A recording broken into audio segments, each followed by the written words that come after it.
భరతుడు వారు రాజ్యాన్ని ఏలినప్పుడు భరతుడు వారు పట్టాభిషేకం నేను చేయించుకోను రా, నా తండ్రి భ్రాతుడు అన్నే రావాలి ఈ రాజ్యాన్ని ఏలటానికి.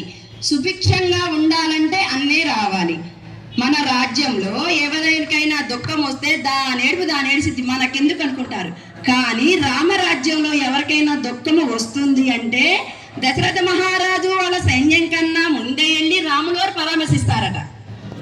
మీకు ఏమైనా కావాలా, ఏమైనా ఇబ్బంది ఉందా, అందుకని రామరాజ్యం అంటారు. ఎందుకంటే దుఃఖమే లేనటి రాజ్యం. దుఃఖం ఎలా ఉంటుందో తెలియదు. ఎందుకంటే ఎప్పటికి ఏది కావాలో అప్పటికి సమర్పిస్తూ ఉంటారు, ఇస్తూ ఉంటారు. అందుకని ఆ రాజ్యం కావాలంటారు. ఇప్పుడు మనమైతే డబ్బులు పెట్టి కొనుక్కోవాలా. అప్పట్లో ఏది కావాలంటే కుప్పలు కుప్పలుగా రోడ్ల మీద అమ్ముతూ ఉంటారు. నా దగ్గర ఉన్న ద్రవ్యంతో వాళ్ళకి ఇస్తాను, వాళ్ళ దగ్గర ఉన్నది మనకిస్తారు. ఇచ్చి పుచ్చుకునేది. రామరాజ్యంలో దాచుకోవటాలంటూ ఏముండవు. ఎంత దాచుకున్నా కూడా మీతో వస్తుందా అని చెప్పారు రామయ్య. మీరు కోట్ల ధనం దాచుకున్నారు, వెళ్ళేటప్పుడు మీతో పాటు తీసుకెళ్ళిపోతారా, ఉంచుకుంటారా? ఎవరికైనా ఇస్తారా? మీరు తీసుకెళ్ళిపోదు, ఇదంతా నా కష్టార్జితం, ఇది నాది, నేనే తీసుకెళ్తాను, లేదా నా పిల్లలకి ఇస్తాను. మీరు ఏది దేనికి ప్రాముఖ్యత ఇస్తారు? ముందు మీ పిల్లలకి ఇస్తారా, మీ భర్తకి ఇస్తారా, లేకపోతే ఆస్తి మీతో పాటే తీసుకుని వెళ్తారా? ఏమ్మా సమాధానం? మనకు వాయిస్ ఇచ్చారు స్వామి నోరు చెప్పడానికి. 3 ఆప్షన్స్ చెప్పాము. మీ భర్తకి ఇస్తారా, మీ పిల్లలకి ఇస్తారా, లేదా మీతో పాటు తీసుకుని వెళ్తారా? పిల్లలకి ఇస్తారు కదా. పిల్లల తర్వాత అలా పంచుకుంటూ పోవడమే. కానీ స్వామివారు చెప్తారు, మీరు తీసుకోకుండా వెళ్ళేదానికోసం ఎందుకు అంత పాపులాడతారు? మీరు ఏదైతే తీసుకొని వెళ్ళారో దానికోసం ఆలోచించండి అయ్యా అన్నారు. మనతో పాటు తీసుకెళ్లేదేది ఏమిటి? పుణ్యమే కదా. మరి పుణ్యం చేయాలంటే ఏం ఖర్చు పెట్టాలా? పుణ్యం చేయాలంటే ఏం ఖర్చు పెట్టాలా? ఒక లేని వాళ్ళు ఉన్నారు, వాళ్ళకి వస్త్రదానము, అన్నదానము, లేకపోతే చదువు దానము, ఏదో పుస్తకాల దానము చెయ్యాలంటే ఏం ఖర్చు పెట్టాలా?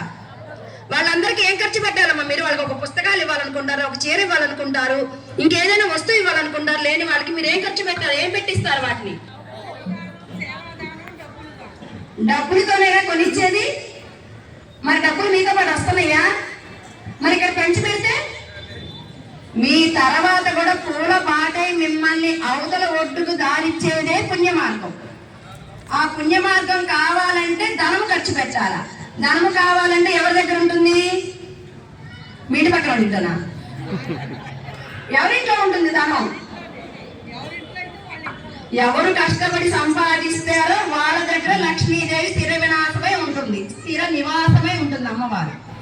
అమ్మవారు నిరంతరం ఎవరి పాదాల దగ్గర కూర్చుంటుంది?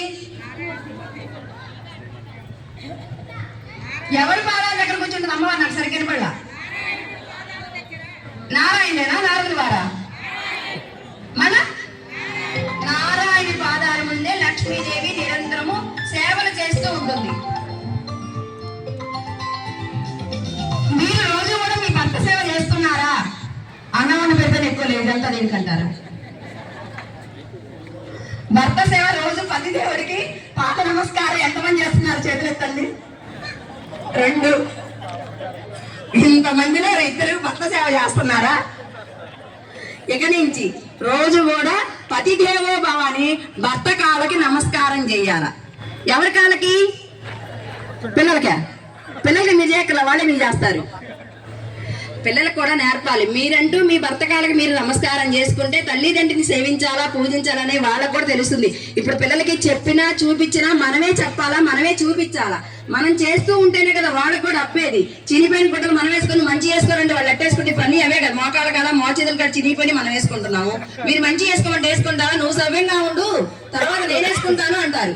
అందుకని ముందు మనం మంచి మార్గంలో